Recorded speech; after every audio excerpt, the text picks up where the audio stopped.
yang ke-20. Alam taro kaifa daraballahu masalan kalimatan thayyibatan kasyajaratin thayyibatin.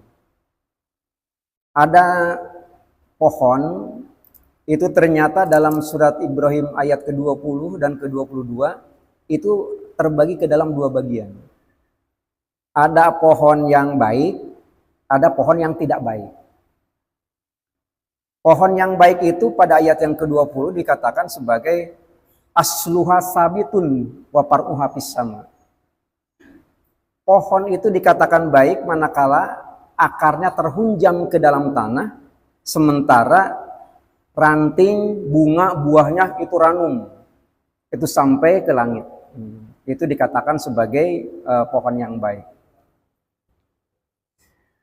Ternyata kalimat ini merupakan tamsil, merupakan contoh. Karena kalimat awalnya alam taro. Alam taro ini kalau di dalam gramatika bahasa Arab termasuk ke dalam kategori kalimat istifham, bentuk pertanyaan. Tahukah kamu? Itu semacam pertanyaan, semacam begitu, itu kita tidak boleh sembarang untuk menjawab. Alam taro kaifa daraballahu masalan. Kamu tahu nggak? Allah telah memberikan contoh, ada kalimatan thayyibah. Ada kalimah thayyibah, ada kalimah yang baik berbentuk la ilaha illallah, kasyajaratin thayyibah, seperti pohon yang baik. Nah, kalimah thayyibah la ilaha illallah itu baru dikatakan baik apabila asluha sabitun wa far'uha fis sama. Apabila akarnya dihunjamkan ke dalam hati kita, nah sementara rantingnya, bunganya, buahnya itu ranum sampai ke langit. Itu baru dikatakan baik. Tapi yang kedua ada lagi.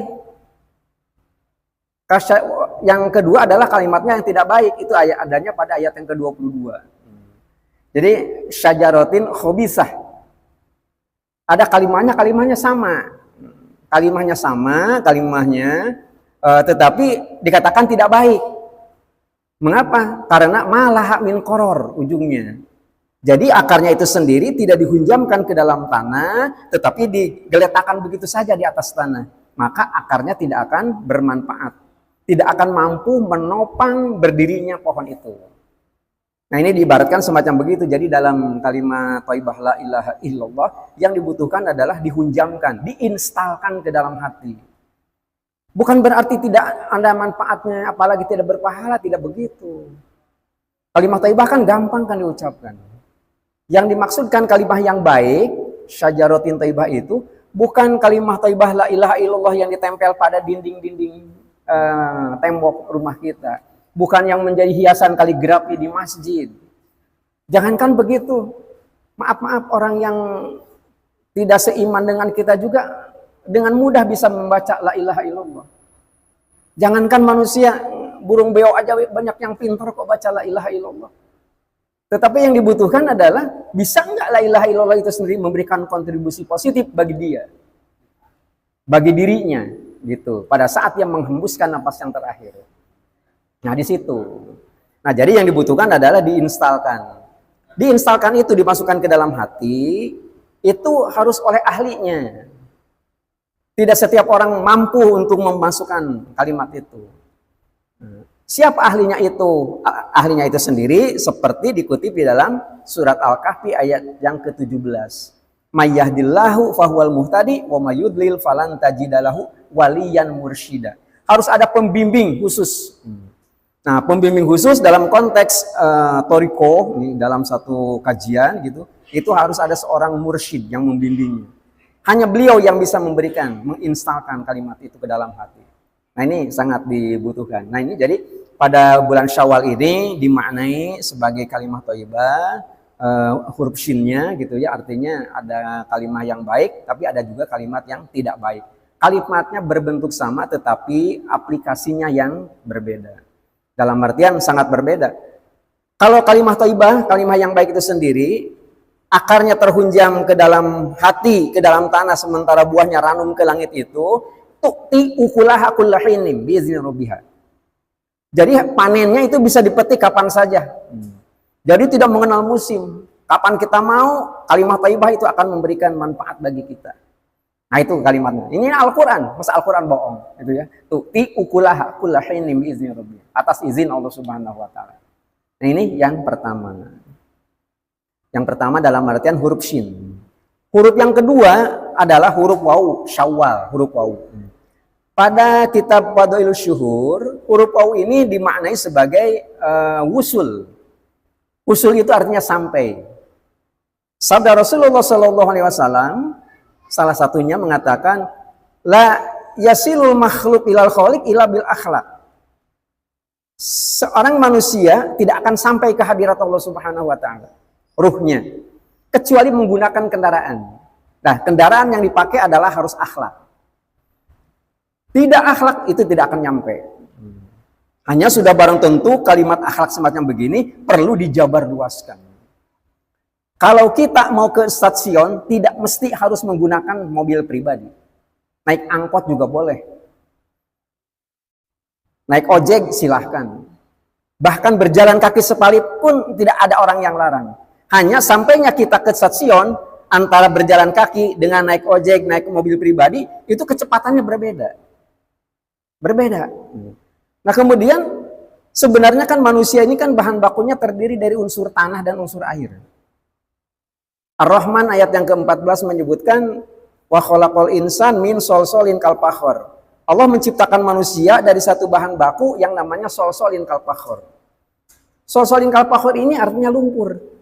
Siapapun orangnya, setinggi apapun jabatannya, sebanyak apapun kekayaannya, tetap bahan bakunya lumpur. Tetapi kan ayat Al-Quran yang ngomongin masalah kejadian manusia bukan hanya satu. Ada lagi yang lain. Al-Hijr ayat yang ke-25. Wa khalaqal insan min solsoli min hama'im masnun. Hama'im masnun ini sejenis tanah, warnanya agak hitam dan sedikit berbau. Itu hama'im masnun. Kalau kita lihat di seberang pintu gerbang kebun raya itu kan ada bangunan tua ya. Dulu namanya LPT, Lembaga Penelitian Tanah. Sekarang pindah ke Cimanggu menjadi Balai Besar Penelitian Tanah dan Agroklimat. Itu para ahli tanah itu kumpul di situ. Bukan hanya kelas Indonesia, kelas dunia juga ahli tanah ada di situ. Gitu ya.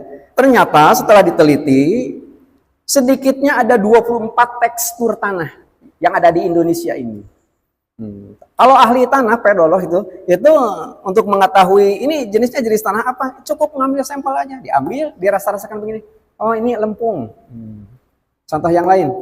Kalau ini lempung berpasir, banyak sekali. Nah, hanya dari sekian banyak, dari 24 jenis itu, ada yang namanya tanah latosol, andosol, podsolik. Satu di antaranya adalah ada yang berwarna hitam-hitaman dan sedikit berbau. Tidak menutup kemungkinan itu pun akan menjadi bahan baku manusia. Tentu diproses gitu ya, ada tanamannya tanam di atas pohon itu, di tanah itu, kemudian menghasilkan sesuatu. Bisa jadi semacam begitu. Surat At-Tariq ayat 5 mengatakan lain, "Falyan zuril insan mimma khuliq." Mengapa manusia tidak memperhatikan dari apa dia diciptakan? Ternyata khuliqum mimain, manusia itu diciptakan dari air. Kita mandi pakai air, kita minum menggunakan air. Kita membersihkan sesuatu juga dengan menggunakan air. Steam mobil, steam motor juga pakai air semuanya. Apakah air dan demikian bisa menjadi manusia? Tidak semua air jadi manusia. Air yang menjadi manusia itu ma'in dapit kata Al-Quran. Airnya harus tumpah. Jadi kalau kita ambil umpamanya ada air 1 gelas kemudian kita tumpahkan, apa jadi manusia? Belum tentu. Tidak setiap air yang tumpah jadi manusia. Air yang tumpah yang jadi manusia itu harus yakhruju min baini sulbi wa taraib. Airnya harus keluar dari tulang punggung laki-laki namanya sperma.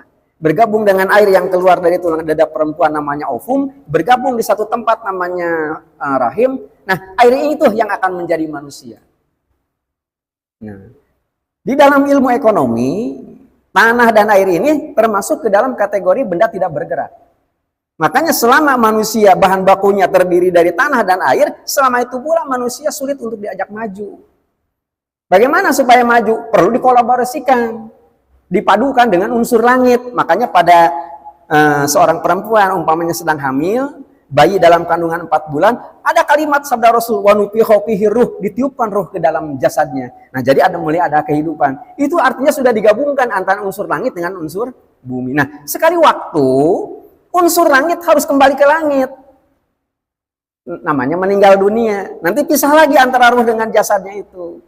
Nah, hanya pisahnya ruh dari jasadnya itu 2 kali, bukan 1 kali. Al-Quran loh ini Pak yang mengatakan begitu. Surat Az-Zumar ayat yang ke-42. Allahu yatawaffal anfusa hina mautiha. Pertama, Allahu yatawaffal anfus. Allah mewafatkan, mematikan manusia.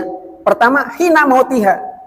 Ketika seseorang dinyatakan meninggal dunia, maka pisah antara ruh dan jasadnya. Yang kedua, walati lam tamut. Ruh dipisahkan dari jasadnya bukan karena kematian, tapi pi manamiha, yaitu pada waktu tidur. Orang tidur itu nggak punya ruh. Yang ada fisik, jasad ditempeli sama hayat, sama hidup, masih bisa bernapas, tetapi hidupnya di bawah alam sadar. Setinggi apapun pangkat seorang, kumis melintang, dada berbulu, tapi lagi ngorok, dikit-dikit sama cucunya, nggak akan ngerti dia. Karena apa? Tidak didampingi sama roh. Yang ada hanya fisik, ditempeli sama hayat, masih bisa bernapas. Begitu. Apa yang membedakan? Ruh dipisahkan dari jasadnya karena kematian dan karena tidur, itu tinggal dilanjutkan baca ayatnya belum selesai. Fayum sikul lati qobo alaihal maut wa yursilul ukhra ila ajalin musamma. Fayum sikul lati qobo alaihal maut. Apabila ruh dipisahkan dari jasadnya karena kematian, fayum sik, ruh itu ditahan, tidak akan dimasukkan lagi ke dalam jasadnya. Jadi nggak mungkin ada orang yang meninggal dunia hidup lagi, mustahil kata ayat Al-Quran. Kecuali atas izin Allah. Mengapa atas izin Allah? Karena Allah sendiri telah memberikan kewenangan kepada orang-orang tertentu yang menguasai tentang ruh. Wa yas'alunaka 'anir ruh. Qul ar-ruhu min amri rabbi wa ma utitu minal ilmi illa qalila. Ada segelintir orang ngerti tentang ruh. Makanya bisa saja atas izin Allah Subhanahu wa taala orang itu diberi kemampuan untuk mengembalikan. Itu dan cerita-cerita lama. Makanya kan di beberapa daerah kita mendengar adanya nama mati suri, macam-macam lah semacam begitu. Itu kewenangan Allah Subhanahu wa taala. Tapi pada dasarnya orang yang sudah meninggal dunia tidak akan hidup lagi. Tapi kalau ruh dipisahkan dari jasadnya karena tidur, wa yursilul ukhra ila ajalin musamma. Apabila bangun itu ruhnya kembali nempel ke jasadnya, normal lagi gitu. Nah, hanya berapa lama nih ruh pisah dari jasadnya karena tidur? Jawabannya bergantung kepada lamanya tidur. Ada yang dalam hitungan detik gitu ya, tapi udah bangun lagi. Ada hitungan menit, baru 3 menit bangun, nggak tanggung-tanggung. Tidur 3 menit, mimpi jadi raja. Punya anak 3 lagi, 3 menit bayangin aja, namanya saja mimpi. Gitu ya. Dia tidak didampingi oleh ruh. Tapi ada ayat Al-Quran, Allah menidurkan, membuat seseorang menjadi tidur, itu dalam hitungan ratusan tahun. Surat Al-Kahfi ayat yang ke-25. Gitu ya. Walabithu fi kahfihim salasami'atin sinina wazdadu tis'a. Ini Al-Quran nih. Jadi ada sekelompok remaja, ada yang menyebut 6 orang, kita didampingi sama anjingnya. Pada waktu itu hidup di tengah-tengah penguasa yang zolim. Jadi tidak suka, ya. Tidak suka akhirnya dia mengasingkan diri masuk ke dalam gua. Gua tersebut dikatakan sebagai gua Ashabul Kahfi. Itu adanya di Jordania gitu ya. Nah, saya sempat datang ke sana untuk membuktikan ternyata tulang belulang anjing masih bisa kita saksikan di dalam gua itu. Nah, itu ditidurkan oleh Allah Subhanahu wa taala selama nggak tanggung-tanggung 309 tahun. Kesel Pak, tidur aja 309 tahun. Kita yang normal aja di Indonesia yang panjang siang relatif sama dengan panjang malam itu kan hanya 12 jam. Paling kita tidur 3, 4, 5 jam. Ini 309 tahun. Akhirnya dibangunkan kembali oleh Allah Subhanahu wa taala. Begitu dibangunkan, ya mungkin karena sudah ratusan tahun lapar gitu ya. Kalau sekarang nyari warteg barangkali gitu ya, nyari mau jajan gitu ya. Dikasih makanan, begitu mau dibayar, ini tukang dagang nggak paham. Ini uang apa ini? Nah, ternyata ada orang yang ngerti juga. Oh, ini uangnya uang kita sebenarnya, tapi dicetak ratusan tahun yang lalu. Oh, ternyata ini baru dibangunkan oleh Allah Subhanahu wa taala. Semacam begitu. Gitu. Nah, jadi apabila ruh dipisahkan dari jasadnya karena kematian, ruh itu harus kembali kepada Allah. Yang dibutuhkan ada kendaraan yang mengantarkan ruh kepada Allah Subhanahu wa taala. Itu yang penting. Makanya kita nggak usah punya cita-cita ataupun apalagi berwasiat. Kalau aku mati nanti siapa yang akan mengantarkan jenazahku ke kuburan? Nggak usah diomongin, itu urusan orang hidup. Mau pakai ambulan silakan. Mau pakai gerobak silakan. Mau diusung pakai keranda silakan. Mau dilempar silakan. Itu gimana orang hidup? Yang dibutuhkan kalau aku mati nanti, siapa yang akan mengantarkan ruh aku kepada Allah Subhanahu wa taala? Itu yang dibutuhkan. Memangnya kenapa? Ruh itu berasal dari Allah. Inna lillahi. Kami sebenarnya dari Allah Subhanahu wa taala. Harus wa inna ilaihi rajiun, harus kembali kepada Allah Subhanahu wa taala. Jangan sampai kita merasa berasal dari Allah, tetapi begitu kita meninggal dunia, ruh kita tidak tahu alamat Allah. Jangan sampai begitu. Tersesat di jalan. Nah, tersesatnya di jalan itu menuju Allah Subhanahu wa taala luar biasa. Berabainya luar biasa. Nah, sekarang aja orang sudah banyak yang berpulang kan? Artinya sudah ya banyak yang meninggal dunia. Mereka kan tempatnya juga masing-masing tidak sama. Kalau dia memiliki tiket, mempunyai kalimat thayyibah yang sudah diinstalkan, itu lewat alam barzah. Bukan berhenti di alam barzah, dilewati alam barzah itu. Dilewati alam barzah sampai satu titik. Nah, di tempat itu dia nyaman. Tetap nanti akan diproses, tapi tidak dalam kegelapan barzah, tidak begitu. Dari mana kita tahu? Al-Quran yang ngomong. Surat Al-Qamar ayat yang ke-54. Innal muttaqina fi jannatin wa nahar. Orang-orang yang bertakwa yang sudah diinstalkan kalimat thayyibah ke dalam hatinya, itu tempatnya di taman nanti di sana itu, di barzah itu. Di satu taman, kemudian di bawahnya mengalir air yang sangat menyenangkan. Tempat itu apa statusnya? Fi maq'adi sidqin inda malikin muqtadir. Al-Quran ayat 55 surat Al-Qamar. Di situ merupakan tempat di mana Allah Subhanahu wa taala sangat menyenangi. Nah, paling tidak sambil menunggu datangnya perintah Allah untuk terjadinya kehancuran yang namanya kiamat, baru dibangkitkan kembali untuk diproses berikutnya. Nah, orang yang punya kalimat thayyibah tadi la ilaha illallah yang sudah diinstalkan ke dalam hati, paling tidak tinggalnya di situ, bukan di dalam alam barzah. Nah, kira-kira semacam begitu. Itu harus sampai ke sana. Itu namanya wusul, hurufnya waw, syawal, wusul. Sekali lagi harus diantarkan sampai ke sana. Jadi tidak ada kendaraan yang paling cepat selain daripada zikir. Suara saja kan bisa diukur ya kecepatannya ya. Kalau saya teriak, "Hey!" itu kedengaran berapa cepat datangnya ke sana. Kan ada juga kan pesawat Concorde ya yang lebih cepat kecepatannya daripada suara. Meskipun ditambah pakai echo, "Hey, hey, hey," tetap bisa diukur. Cahaya saja begitu terbit ya, matahari dari ufuk timur sampai ke titik bumi itu berapa lama? 8 menit tahun cahaya. Lama sekali tapi bisa diukur. Tapi kalau zikir sampai dunia ini dihancurkan oleh Allah Subhanahu wa taala, tidak akan lahir seorang anak manusia dan tidak akan ditemukan satu alat apapun yang bisa mengukur kecepatan zikir. Karena apa? Al-Quran mengatakan begitu. Fazkuruni azkurkum. Kalau zikir kepadaku, aku ingat kepadaku.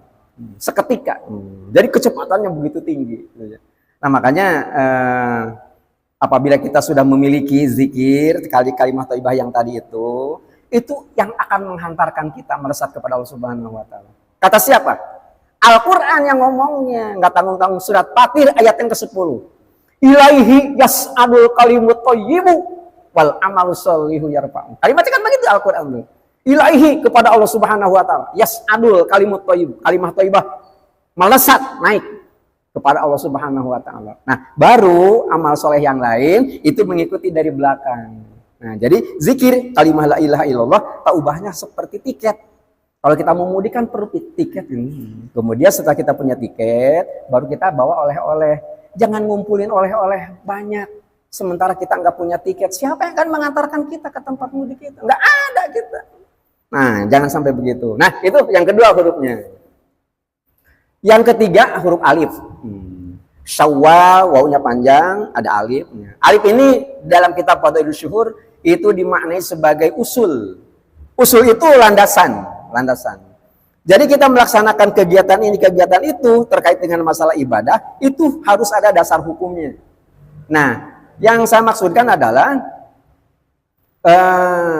yang dikatakan usul, landasan, yaitu landasan agama. Landasan agama ini begini, Ada hadis panjang sekali ya, yang diriwayatkan oleh Imam Muslim.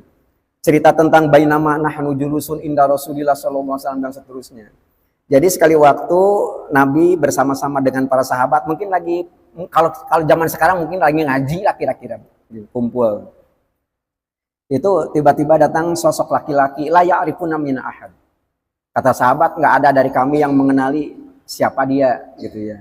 Tapi dari tampangnya dia itu bukan sedang mengadakan perjalanan, karena rambutnya disisir rapi, kemudian bajunya berpakaian putih-putih. Kalau orang dalam perjalanan paling tidak ada kusut, kira-kira semacam itu. Enggak sama sekali. Pa'asna daruk batahi laruk batahi. Kedua lututnya dirapatkan dengan kedua lutut Rasul. Fawado'a kafahi ala fakhizaihi. Kedua telapak tangannya disimpan di atas kedua paha Rasul. Laki-laki tadi nanya ke Rasul, ya Muhammad, akhbirni al-Islam. Islam itu apa sih? Gitu. Nabi menjawab, al-Islam antashhada alla ilaha illallah wa anna Muhammadar Rasulullah wa aqamas shalah wa ita'az zakah wa tasuma Ramadan wa tahujjal bait in istata'ta ilaihi sabila, kata Nabi. Jadi kalau kita terjemahkan, yang namanya Islam itu persis seperti yang kita ketahui sebagai rukun Islam yang 5 itu, syahadat, salat, zakat, puasa, kira-kira semacam begitu. Nah, begitu Nabi memberikan penjelasan, laki-laki tadi ngomong, sodakta, benar kau. Fa'ajibna lahu. Sahabat, aku jadi bingung. Dia nanya kepada Nabi, tapi begitu Nabi memberikan penjelasan, dia mengatakan, benar kau. Seakan-akan lagi ngetes Nabi, laki-laki itu. Seakan-akan begitu. Ya kalau memang nanya gitu ya, diberikan penjelasan, terima kasih, mestinya ngomong yang ini benar kau. Kok seakan-akan nanya, apa memberikan ujian gitu. Dia nanya lagi, akhbirni anil iman. Iman itu apa? Nah, dijawab oleh Nabi, al-iman antu'mina billah wa malaikatihi wa kutubihi wa rusulihi wal yaumil akhir wa bil qadari khairihi wasyarrihi. Yang namanya iman itu persis seperti yang kita ketahui sebagai rukun iman yang 6. Beriman kepada Allah, kepada malaikat, kepada kitab, kepada rasul, kepada hari akhir, kepada qada dan qadar. Semacam begitu. Nah, kemudian laki-laki tadi nanya lagi, akhbirni anil ihsan. Ihsan itu apa? Dijawab oleh Nabi, al ihsan anta budallaha ka annaka tarah, fa illam takun tarah fa innahu yarah. Jadi yang namanya ihsan itu, kita melaksanakan ibadah seakan-akan kita ini melihat kepada Allah Subhanahu wa taala. Kalau kondisi semacam begitu tidak mampu kita ciptakan, maka kita harus yakin bahwa Allah Subhanahu wa taala itu melihat kita. Itu namanya ihsan. Nah, masih panjang hadis itu, hanya ujung-ujungnya laki-laki tadi meninggalkan tempat itu. Nabi nanya kepada Umar bin Khattab yang hadir pada waktu itu. Ya Umar, atadri manis sa'il? Umar, kamu tahu nggak siapa tadi yang nanya? Kata Umar, maaf aku nggak tahu. Kata Nabi, huwa Jibril, atakum yu'allimukum dinakum. Dia itu Jibril. Coba kalau Nabi ngomong awalnya, itu ini sahabat-sahabat, maaf ini Jibril. Nah, mungkin orang-orang akan lain gitu ya. Ini enggak, ini dikasih tahunya belakangan gitu. Nah, kalau kamu ingin tahu, tadi Jibril tuh. Atakum, sengaja datang kepada kalian. Yu'allimukum, ngajarin. Dinakum, ini loh yang namanya agama. Nah, ini artinya landasan agama, usul, asal, pondasi agama ada 3. Islam, iman, dan ihsan. Tidak cukup Islam dan iman, tapi harus ada ihsan. Ini qot'i ininya. Ini hadis Rasul nih. Jadi yang namanya landasan itu sendiri, kalau Islam mungkin sifatnya operasional ya. Nah, ibadah itu Islam tuh, ibadah tuh mulai dari sholat, zakat itu semuanya ibadah. Nah, kemudian kalau iman ini keyakinan, gitu. Tapi kalau yang namanya ihsan itu akhlak. Itu yang akan menghantarkan kita kepada Allah Subhanahu wa taala. Gitu ya. Apalah artinya ibadah, tapi kalau kita akhlaknya jelek, apalagi akhlak kepada Allah Subhanahu wa taala. Maaf apa? Apa yang akan kita banggakan di hadapan Allah Subhanahu wa taala? Salat. Orang salat kan celaka. Fawailul lil musallin. Celaka orang-orang yang salat. Meskipun tidak semua orang salat celaka. Ada kriterianya siapa yang celaka itu? Allazina hum an salatihim sahun. Dia melaksanakan ibadah salat itu hanya peragaan. Berdiri, ruku, i'tidal, sujud. Tetapi sahun, hatinya tidak ingat kepada Allah Subhanahu wa taala. Itu urusan akhlak dengan Allah Subhanahu wa taala. Jangankan di Asyifa, di PMI Bogor kita sholat. Di depan Ka'bah sekalipun nggak dihitung sholatnya. Kata Al-Quran Al-Anfal 35. Maka nasolatuhum indal baiti. Kau sholat di hadapan Ka'bah, di hadapan Baitullah, nggak dihitung. Kata Al-Quran. Ila mukaan watas dia. Kecuali dianggap oleh Allah Subhanahu Wa Taala taubahnya seperti orang yang sedang bertepuk tangan, sedang bersiul, nggak ada nilainya. Kecuali dia di dalam hatinya ada kalimat Allah Subhanahu Wa Taala. Itu yang penting, gitu ya. Jadi landasan itu bukan hanya iman dan Islam, tapi tambah satu lagi ihsan. Makanya kalau dalam upacara-upacara pengajian, upacara apapun, itu kan suka ada MC ya, ada protokol. Kita panjatkan puji syukur kehadirat Allah Subhanahu Wa Taala yang telah melimpahkan nikmat iman, Islam, sehat. Jangan dulu sehat, iman, Islam, ihsan sebut, baru sehat, panjang umur, rezeki halal. Itu semuanya udah nikmat, tapi ihsan nggak disebut. Gitu. Makanya doa juga yang bagus, Allahumma gfir lil mu'minina wal mu'minat wal muslimina wal muslimat, tambah satu wal muhsinina wal muhsinat. Ada kan dalam Al-Qur'an juga yang begitu. Gitu ya. Nah, yang terakhir, ini huruf yang keempat adalah lam. Huruf lam yang terakhir ini dalam kitab Fadhilus Syuhur itu dimaknai sebagai liko. Liko itu pertemuan. Maksudnya pertemuan dengan Allah Subhanahu Wa Taala. Gitu. Pengarang kitab ini mengutip satu ayat di dalam Al-Quran. Ayat ke-110 daripada surat Al-Isra. Kalimatnya berbunyi begini. Qul innama ana basyarum mislukum yuha ilayya annama ilahukum ilahu wahid. Awalnya begitu. Nah, liko itu pada kalimat berikutnya. Wa man kana yarju liqa'a rabbih falyamal 'amalan shalihan wa la yusyrik bi'ibadati rabbih ahada. Itu liko namanya. Yang namanya liko, namanya bertemu. Kalau di luar sana selesai lebaran, mudik, masuk lagi ke kantor, suka ada liko Syawal. Halal bihalal lah kira-kira semacam begitu. Nah, ini nanti kita juga akan bertemu dengan Allah Subhanahu Wa Taala. Orang paling bahagia itu apabila bertemu dengan Allah Subhanahu Wa Taala. Nah, tidak setiap orang diberi kesempatan untuk bisa bertemu dengan Allah Subhanahu Wa Taala. Kalau kita ingin bertemu dengan Allah Subhanahu Wa Taala, kata ayat 110 surat Al-Kahfi, syaratnya 2. Faman kana yarju, barang siapa yang menginginkan, menghendaki liqa'a rabbih, bertemu dengan Tuhannya, pertama, fal yakmal amalan sholihan. Laksanakan amal soleh sebanyak-banyaknya. Yang kedua, wala yusyrik bi ibadati rabbih ahada. Jangan berbuat syirik sedikit pun. Jangan berselingkuh kepada Allah Subhanahu Wa Taala. Salat Allahu Akbar, tapi hati ingat ke mall, berselingkuh namanya dengan Allah Subhanahu Wa Taala. Kita salat Allahu Akbar, hati kita sedang mikirin bagaimana kalau macet di perjalanan, artinya berselingkuh. Kalau begitu memang nggak boleh ingat yang begitu. Ditempatkan di tempat yang lain. Makanya ada persyaratannya. Orang yang bahagia itu yang khusyuk salatnya. Qad aflahal mu'minun. Siapa? Alladzina hum fi sholatihim khasyi'un. Yang namanya khusyuk yang bagaimana? Mata fungsinya untuk melihat, telinga fungsinya untuk mendengar. Tapi yang namanya khusyuk, apa yang kita lihat, apa yang kita dengar, itu jangan mempengaruhi hati kita untuk tetap ingat kepada Allah Subhanahu Wa Taala.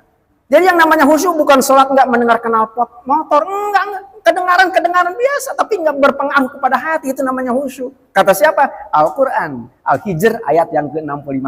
La yaltafit minkum ahadun. Itu khusyuk namanya. Jadi tidak akan, maaf ya, umpamanya sedang sholat Allahu Akbar, pakai sajadah, ada gambar unta. Sempat ngomong kita, kapan aku bisa naik unta? Itu artinya kita berselingkuh dengan itu. Meskipun mata kita melihat kepada gambar unta, itu jangan terpengaruh kita. Allahu Akbar, tiba-tiba terdengar cak cak cak cak, ada cicak bunyi. Sampai melirik, oh ya cicak lagi kejar-kejaran. Malah kita ikut memberikan komentar hati kita. Enggak akan kekejar. Hati yang ngomong begitu itu kan rusak kan sholat semacam begitu. Karena apa? Karena berselingkuh dengan cicak pada waktu kita mengingat Allah Subhanahu Wa Taala. Nah, jadi sebenarnya gampang-gampang susah, tapi jangan digedein susahnya. Sebenarnya khusyuk itu gampang. Asal kita mampu menempatkan posisinya Mata untuk melihat, telinga untuk mendengar. Apa yang kita lihat, apa yang kita dengar, jangan berpengaruh kepada hati kita. Kalau kita berpuasa Ramadan kemarin di pondok pesantren, saya yakin nilainya hanya 1. Nggak ada tantangan. Coba kalau puasanya di Pasar Bogor. Itu pahalanya saya yakin lebih gede apabila bertahan gitu. Karena apa? Tantangannya juga gede gitu. Nah, kira-kira semacam begitu gitu ya. Nah, itu namanya khusyuk nggak kita melaksanakan ibadah puasa, kira-kira semacam begitu. Banyak warung Tegal yang ditutup, tapi kan kakinya buka di bawahnya. Nah, itu bukan tutup kalau begitu. Gitu. Baik hadirin wal hadirat rahimakumullah, mohon maaf saya sapa dulu, ini kebetulan ada yang ikut hadir di luar sana gitu ya. Ibu Kartini Willis ini dari Texas, Amerika Serikat ya. Ini kebetulan beliau suaminya Kiai Zulpan Effendi Harahap, imam besar Masjid Istiqlal di Texas. Ada Ustadz Zainal Arifin, ini dari Taiwan ikut hadir. Ada Ibu Ani dari Ciamis nih, Indonesia. Banyak lah, belasan orang yang ada. Terima kasih kepada semuanya yang ikut bergabung di acara kajian Kitab Badailus Syuhur. Kita mengharapkan meskipun tidak terlampau sistematis, mudah-mudahan bermanfaat bagi kita. Paling tidak kita bisa tahu apa yang harus kita lakukan dan apa yang harus tidak kita lakukan agar hari ini bisa lebih baik daripada kemarin. Sudah barang tentu atas segala kesalahan, kehilapan, dan kealpaan saya sangat menyadari ini keluar daripada kesalahan saya sendiri. Untuk itu saya mohon maaf yang sebesar-besarnya.